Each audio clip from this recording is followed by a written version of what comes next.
நான் ஏற்கனவே சொன்னதை தான் இங்க நான் திரும்பவும் சொல்றேன். ஒண்ணு, இந்த பாசிச பாஜக அரசோட எப்பவுமே நாங்க ஒத்து போக மாட்டோம். ஒண்ணு. ரெண்டாவது, இந்த திமுக அரசு மாதிரி அண்டர் கிரவுண்ட் டீலிங் மறைமுக உறவுக்காரர்களா இந்த பாஜகவோட எப்பவுமே நாம இருக்க மாட்டோம். ரெண்டு. மூணாவது, மூச்சுக்கு முன்னொரு தடவை அம்மா அம்மா அம்மான்னு சொல்லிக்கிட்டு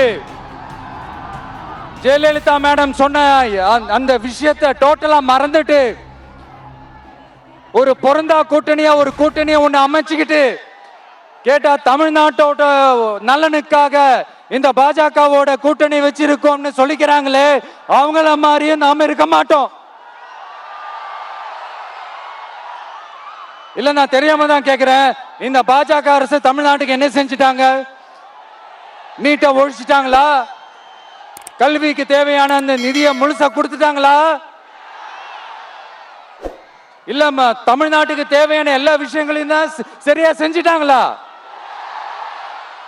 அப்புறம் எதுக்காக இந்த சந்தர்ப்பவாத கூட்டணின்னு நான் கேட்கல.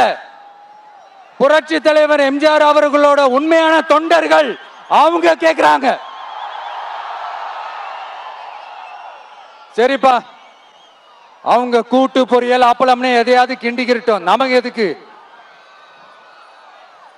மக்களே, இன்னொரு முக்கியமான விஷயம், இத கவனமா கேளுங்க.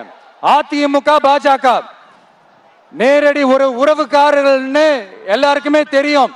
அவங்களோட கூட்டணி மேல மக்களுக்கு எந்த ஒரு நம்பிக்கையும் இல்லைன்னு எல்லாருக்குமே தெரியும். ஆனா அட் த சேம் டைம் இந்த திமுக குடும்பம் இந்த பாஜகவோட அண்டர் கிரவுண்ட் டீலிங் மறைமுக உறவுக்காரர்களா இருக்காங்கன்றது தயவு செஞ்சு மறந்துடாதீங்க.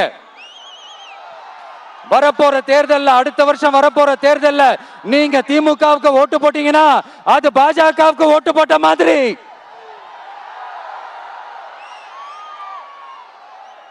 வெளியில அடிச்சுக்கிற மாதிரி அடிச்சுப்பாங்க, ஆனா உள்ளுக்குள்ள வேணாம் மக்களே, ஜாக்கிரதை.